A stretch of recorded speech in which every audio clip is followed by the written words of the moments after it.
Childcare and tax credits is the next area I'd just like to have a few minutes on. Really can be very, very important, almost a lifesaver in an initial sort of business when it's just started out, basically. If you're looking at sort of childcare, if you've got sort of young children and you're starting in business, there could be some quite nice sort of reliefs you can get to mitigate the cost of childcare. And tax credits similarly. If you're starting in business, your income's obviously low to start with. Getting into the system, if you're not already, of tax credits is quite important. The limits on tax credits, just to be warned, have come down quite a bit over recent years. And just to quote you some sort of figures, so approximately, if you've got for the current sort of tax year, the 2013-14 year, you can claim tax credits up to your income. If you're a couple, £26,000. If you have one child, that increases if you've got two children. The limit goes up to £32,000, just a little bit above that. If you're single, without children, then the income limit is £13,000. So above £13,000, you won't be able to get any tax credits. That limit sort of 18,000 if you're a couple without sort of children.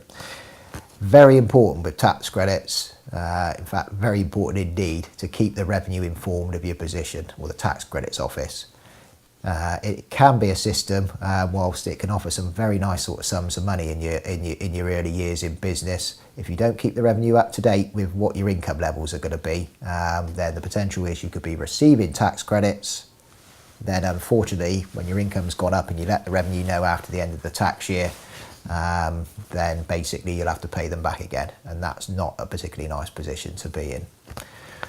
Childcare as well. Cost of childcare can be quite high, as I suspect I don't need to tell everyone.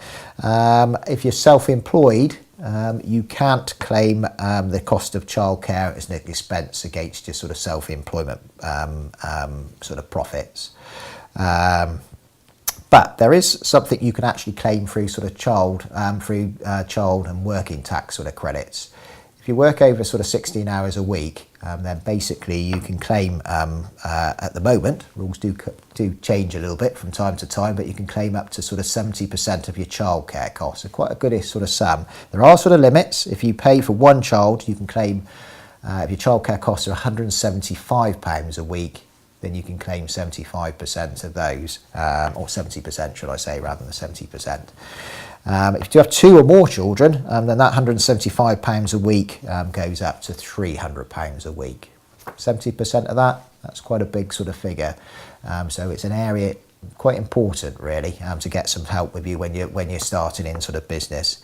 If you're actually employed and your employer pays childcare on your behalf, so you're the employee, then the employer can contribute, as long as you're not a higher rate taxpayer, income over 41,500, then the employer can contribute £55 per week, as long as it's set up appropriate, the scheme. There are a couple of conditions that the employer will need to tick off on, but that can be worth the best part of £2,500 worth of childcare costs for you.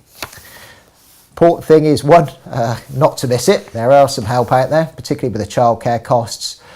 Secondly, please do keep the revenue informed of your childcare costs and your income levels. If your profits are going up, your business is successful, which let's hope it is, do tell the revenue what your projected profits are going to be so they can tweak your tax credits accordingly. Nothing worse than thinking you're entitled to a load of money, a load of tax credits, merrily go off and spend it, and then find out after the end of the tax year there's a big bill which comes your way, and you've got to pay a significant amount of money back to the tax credit office.